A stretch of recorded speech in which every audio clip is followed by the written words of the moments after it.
Harcourt gives his sword to Jeanne and entrusts her with an army.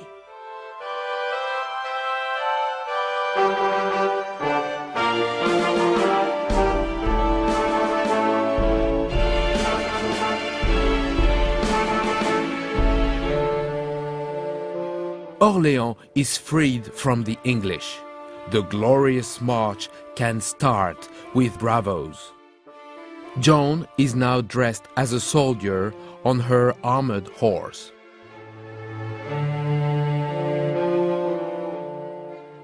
And here comes the endless march, with Virgin Jeanne now leading a huge army.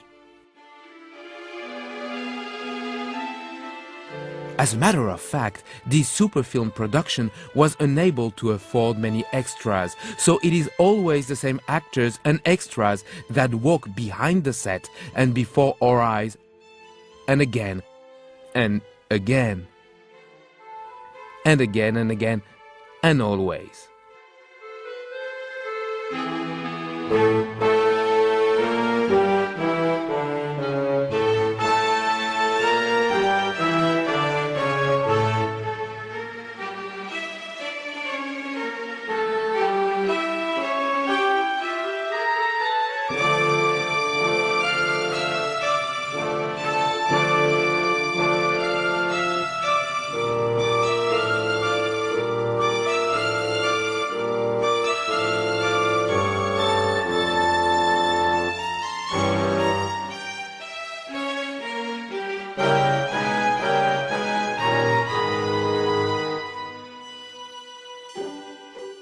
On July 17, 1429, in the Cathedral of Reims, King Charles VII is declared sacred by the Archbishop Renaud of Chartres. Thanks to the inspiration of Jeanne, then aged 17, he gradually frees the north of France, occupied by the English.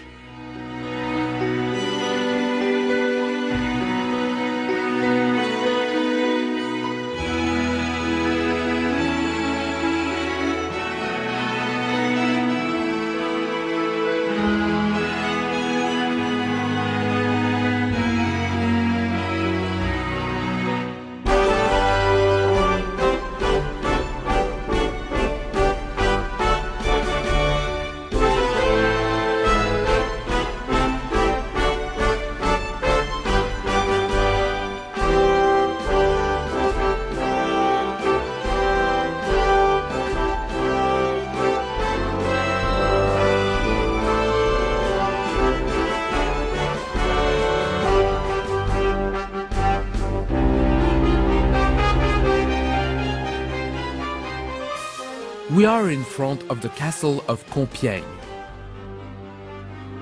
There is Joan of Arc, now chief of the army, who commands the attack. Under her command, they start to demolish the fence. One enemy soldier grabs Joan and carries her to the castle. The battle continues. We must liberate Joan. 6 of her faithful soldiers, one of them played by Georges Méliès, of course, attempt an attack. They plant ladders in the trench along the castle walls.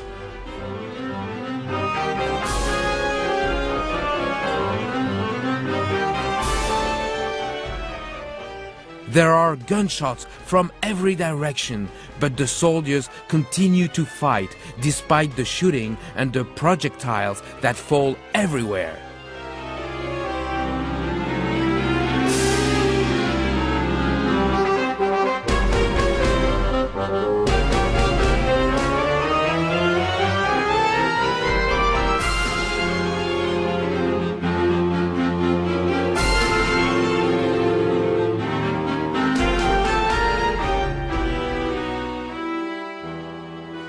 Joan, prisoner, is thrown in the tower of the castle of Philippe Auguste, where she is chained.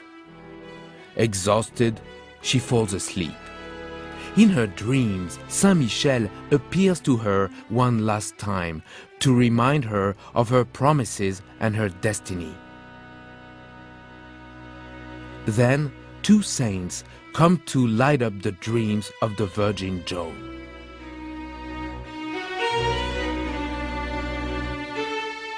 When Joan is awakened, her jailers come in and order her to follow them.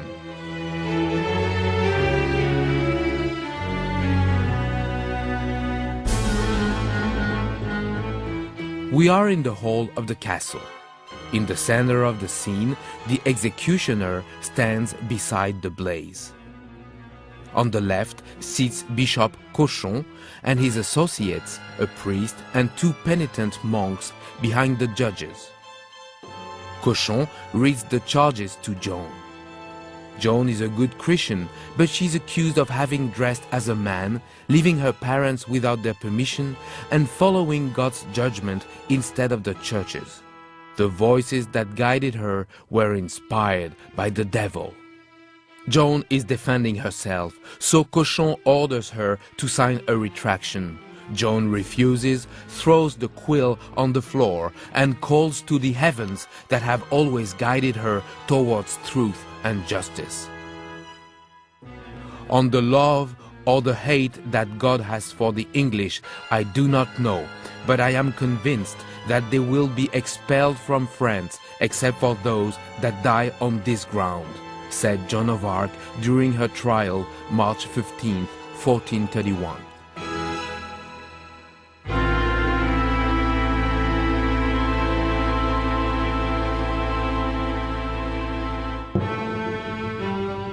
At the market square in Rouen, the pyre is set. On the stake, the words "relapsed heretic." Cochon will take his seat on the stand on the right of the scene. Joan walks toward her torture. She climbs up the pyre and is tied to the posts. For reasons of medieval copyright, we can also see a little sign indicating Georges Méliès Paris at the bottom right of the image.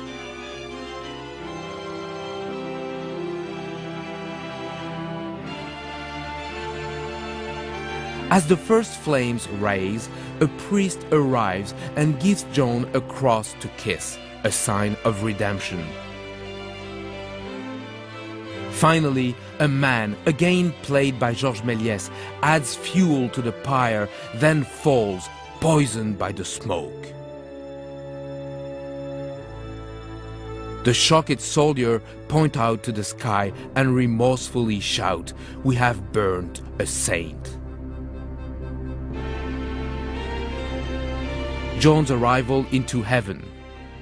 Joan the Sacred comes out of the wooden floor of the studio, opening her arms as a sign of blessing.